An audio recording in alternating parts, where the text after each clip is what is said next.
skate down to Prospect Avenue. Get info you require. Oh, we're gonna skate down to Prospect Avenue, your hockey news supplier.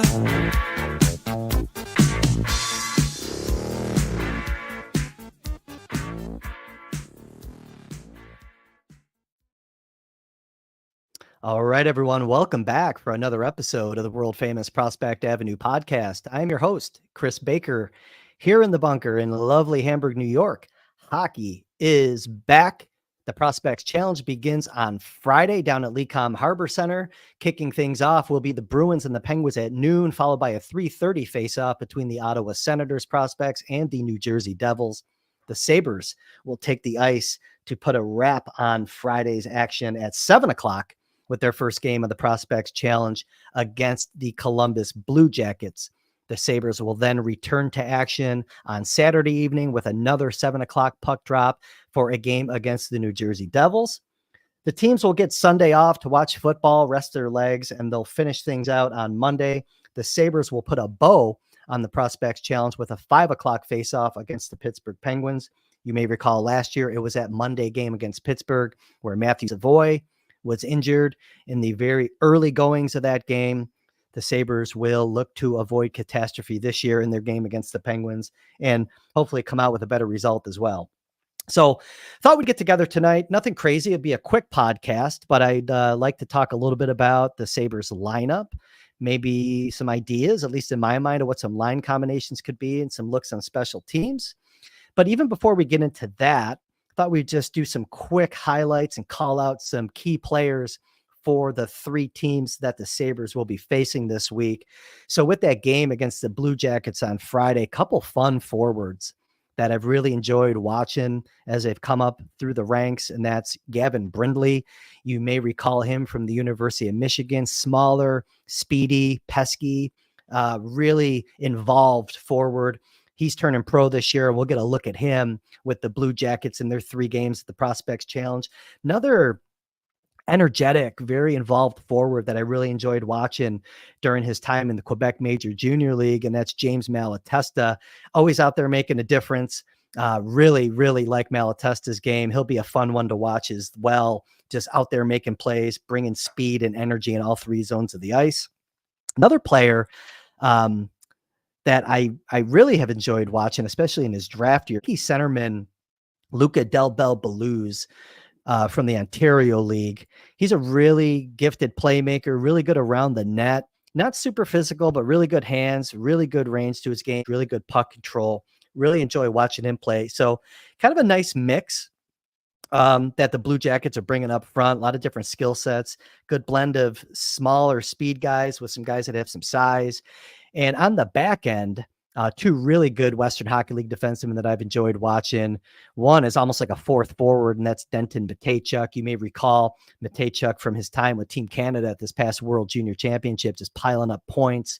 Very good carrying the puck, real good speed, really just dynamic playmaker. Again, he functions almost like a fourth forward out there, a rover type of defenseman, but he's electric when he gets the puck on the stick, and he'll be one that the Sabres will have to keep an eye on anytime he's rushing up the ice with the puck. And another Western Hockey League defenseman, a 2024 pick, early second rounder, Charlie Alec. He's another guy. He's got a 2-way look to his game. He can definitely get around the ice very well, likes to push the puck up the ice. A little more understated. Again, I mostly everybody will be compared to Mateychuk, but Alec's one that you want to keep an eye on as well. Just an impact player, real steadiness to his game, and pretty solid defensively as well. Sabres are going to have a pretty good crew to match up with on Saturday against Jersey. We'll see if they bring Simon Nemeth back. We saw him here last year. One defenseman that I do expect to get a good look at and a first look for Devils fans as well will be Seamus Casey. He's turning pro after 2 pretty strong years with the University of Michigan.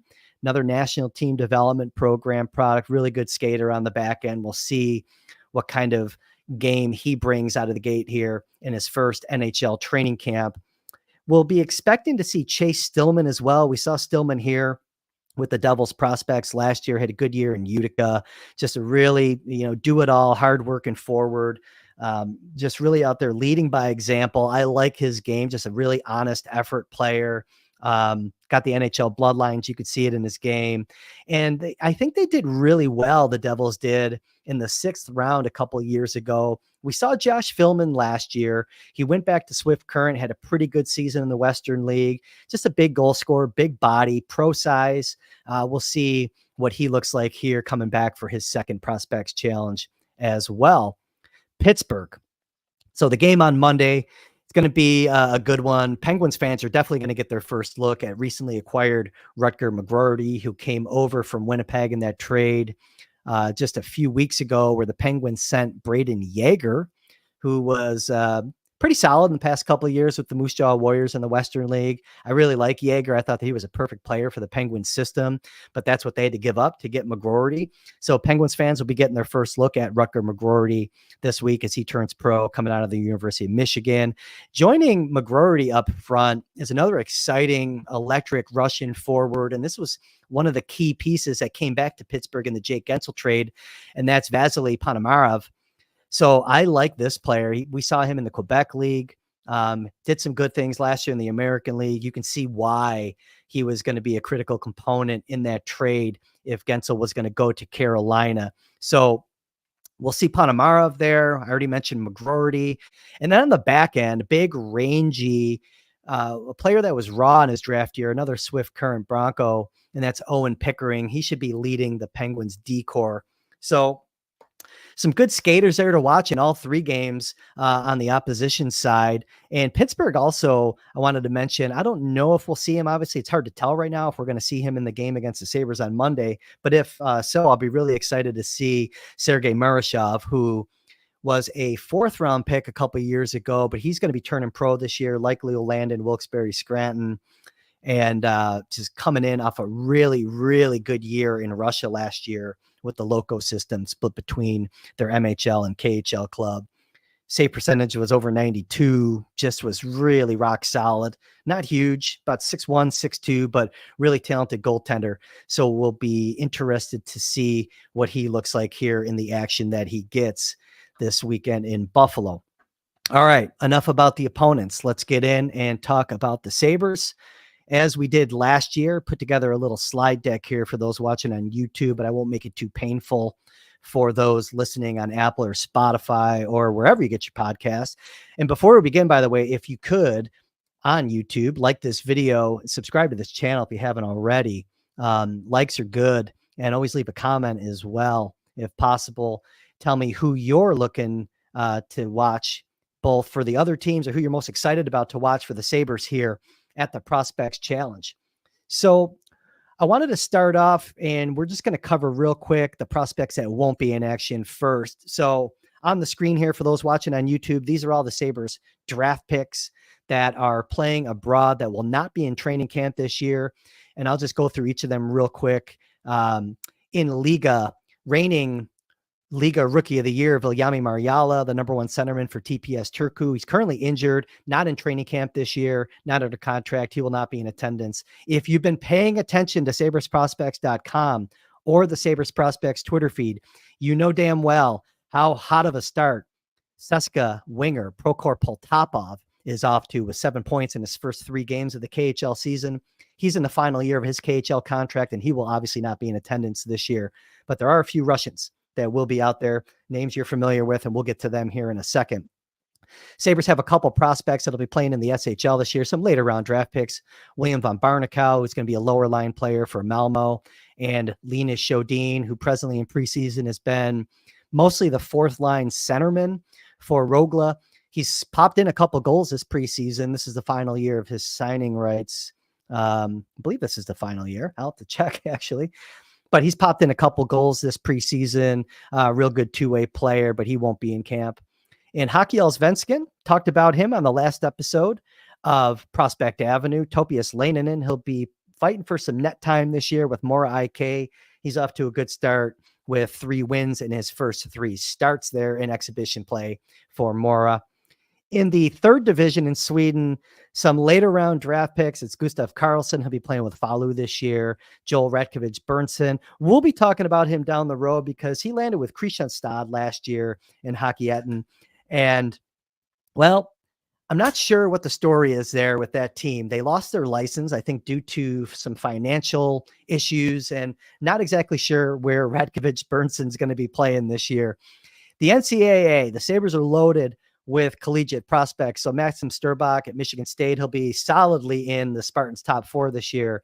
Second round draft pick from the 2024 draft, big 6'5" right-hand defenseman Adam Kleber will be making his NCAA debut this year with Minnesota Duluth. Gavin McCarthy, who joined Kleber at the World Junior Summer Showcase a few weeks ago, he'll be going back for his sophomore season at BU this year, not in attendance. Big athletic defenseman Sean Cohane, another late round pick from 2023. He'll be a freshman this year at Harvard. He will not be in Buffalo this week. And we'll go quickly through the rest of this list. Patrick Geary, who'll be joining Sturbach on the Michigan State blue line. Brody Zemer, who will be a impact freshman at the University of Minnesota. Steven Sardarian, transferring from UNH to Michigan Tech in the CCHA this year. Aaron Huglin, who's like 35 years old at this point. He will not be at the Prospects Challenge, nor will Jake Richard, who's going back for his second year at UConn. And Matteo Costantini, who is returning to Western Michigan after a really good season last year, playing down the middle. And he just came in and had an impact right away in the NCHC, coming over from the University of North Dakota. Lastly, 2 players that we talked about again on the last episode of Prospect Avenue out of the USHL, Luke Osborne, nice athletic 2-way defenseman in the Youngstown Phantom system. He will not be in attendance, nor will Vasily Zelenov, who came over from Red Bull Academy and will be making his North American debut this year with the Green Bay Gamblers. All right. You're like, Chris, we're here to talk about the Prospects Challenge. You just spent a few minutes, too many minutes talking about the guys that won't be here. We want to know about the guys that are going to be here. So now let's do that. The roster, 13 forwards. We'll go through these guys real quick. For those watching, you can see the whole roster, 13 forwards, 7 defensemen, and 2 goaltenders.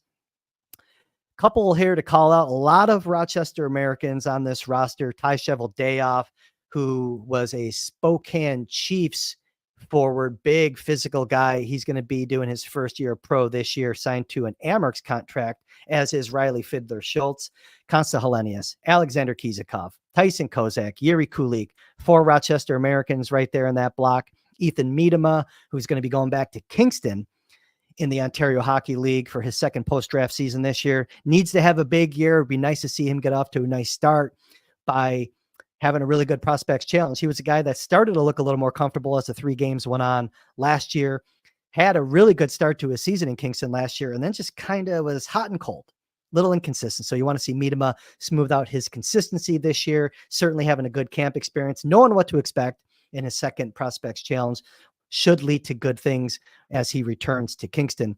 Olivier Nadeau, who spent the majority of his season last year with the Jacksonville Icemen in the Coast League, but did see some time up with the Amerks in the AHL. He'll be at the Prospects Challenge. And then the final 5 forwards, Victor Neuchev, who had a really good second half, really took off right around December, mid-December last year at the Amerks. Good little goal scorer, knows how to find soft spots in the offensive zone, gets himself open and uses his good shot. Expecting him to have a really good season this year. Noah Ostlund coming over after a pretty decent season last year with Växjö in the Swedish Hockey League, got a little bit of a taste of the American Hockey League at the end of last year with 2 regular season games and then saw some action in the playoffs. Isak Rosane, Tyler Tullio, Anton Wahlberg. Those are the 3 forwards to round out the group of 13 up front. On the back end, the Sabres will have 7 defensemen. Simon Pierre-Brunet, Jack Bowden, big, physical, 6'3", 215-pound right shot defenseman. He was from the Airbro program. He's going to be playing for the Sarnia Sting this year. So he's an undrafted free agent invite that's going to be joining the Sabres for their 3 games of the Prospects Challenge. Ryan Johnson, Vsevolod Komarov, Noah Lowen, who we saw last year at the Prospects Challenge. He was here with Montreal. He is now under contract with the Amerks for this season. And then Nikita Novikov and Norwin Panaka round out the 7 defensemen that the Sabres will bring to the 3 games and into training camp. And then, of course, 2 recent draft picks will share the net. That's Ryerson Leanders, who recently was traded from, I'm going to get this right, the Brampton Steelheads to the Brantford Bulldogs in the Ontario League. So he's, about an hour and a half, 2 hours up the road, up the QEW. And then Scott Ratzlaff will probably get 2 games, I would think, in the Sabres net, coming off a really excellent season last year with the Seattle Thunderbirds. Just watched Ratzlaff's preseason game from Saturday, I believe it was. He had mismatched gloves and looked like he had brand new pads that he was working through. Made 35 saves, let in 4 goals in a 5-3 loss to the Everett Silvertips. But needless to say, hopefully Ratzlaff has his equipment all in order and has a good showing here and doesn't fight too many pucks, has more pucks stick to him. That was the one thing that we saw last year with Ratzlaff, were some rebounds and kind of was fighting some pucks early. Again, he was an 18-year-old kid in his first NHL training camp, putting on an NHL jersey for the first time. But Ratzlaff, I think, would be the leading guy here for at least 2 of the games, and maybe they can give Leenders 1. So let's talk about what some lines could look like here. So for those watching, I just threw up what I think are some projected forward lines, and we'll just start up top. If you were paying attention to the Rochester Americans in the 2023-2024 season, you saw that Isak Rosén was often handcuffed to Yuri Kulik at center, and I would expect that to be the opening line on Friday when the Sabres take on the Blue Jackets. And it sounds like Tyler Tullio, who came over from Edmonton along with McLeod in the Savoy trade, looks like they're looking to get him some reps there up top. Now, these lines will move around. I think they're going to, put these things in a blender for all 3 games. And this is just an idea of some combinations that we could see at various points throughout the 3 Prospects Challenge games.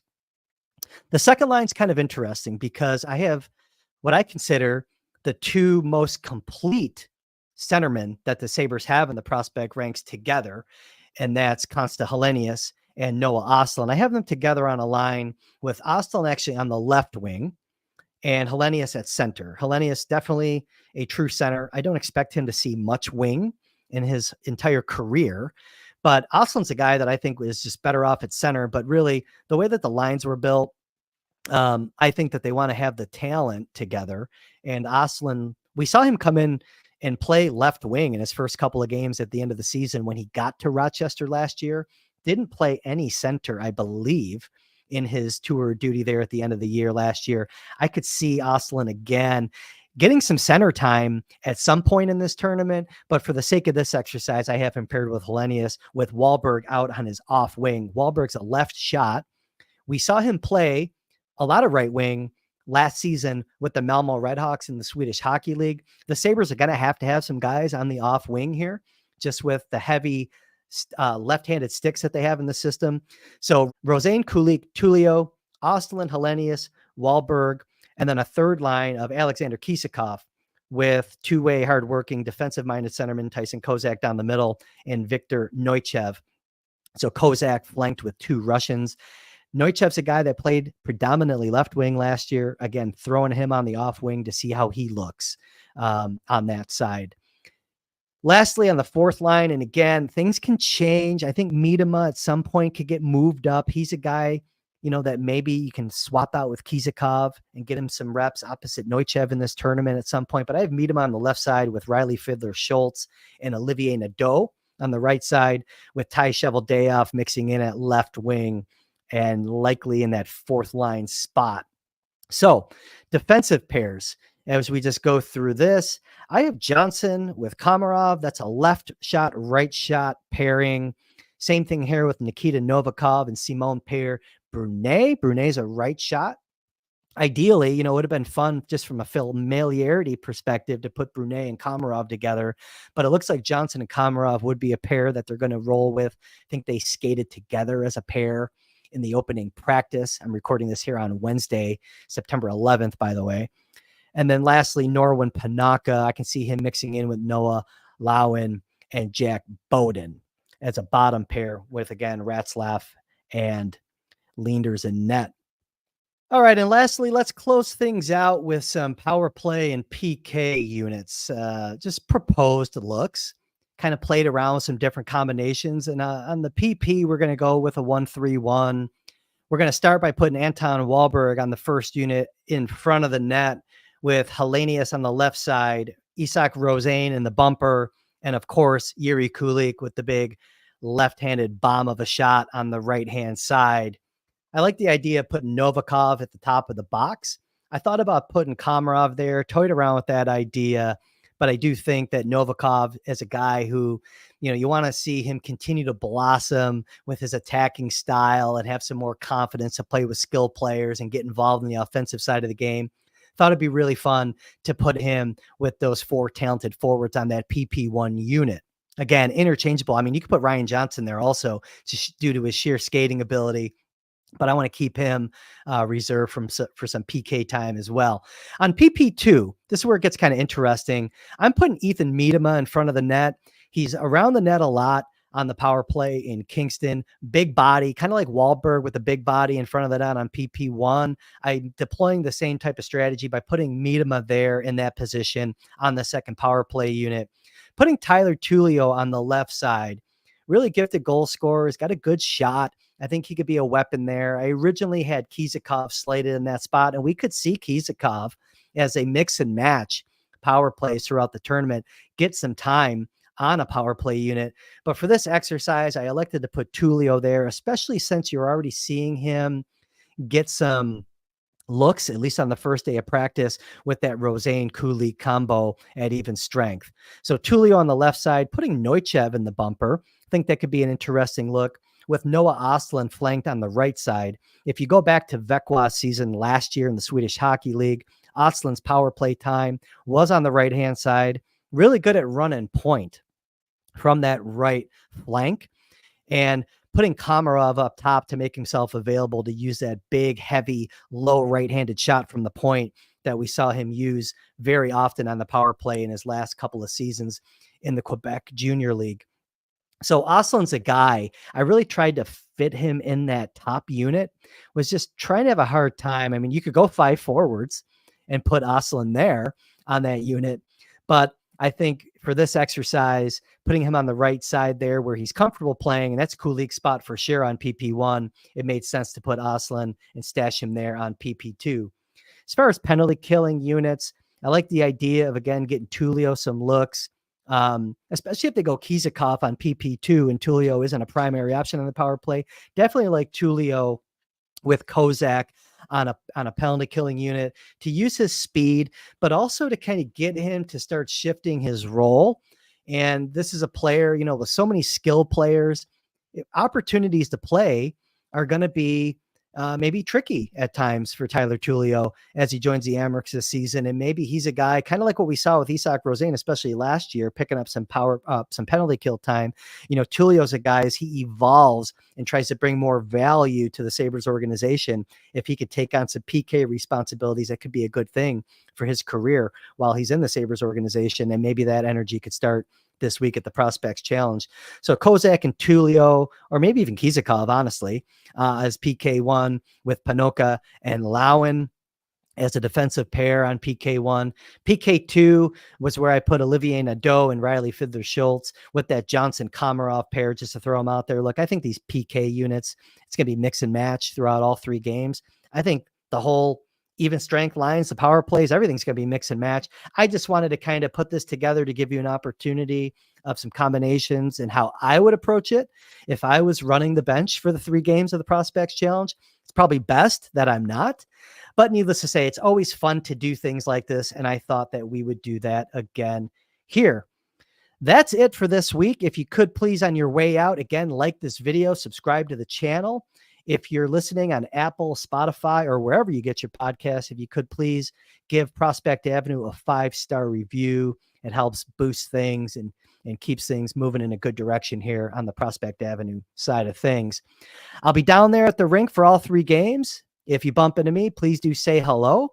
Looking forward to seeing the fans. Looking forward to getting this hockey season underway. I'm Chris Baker. We'll see you again next time here on Prospect Avenue.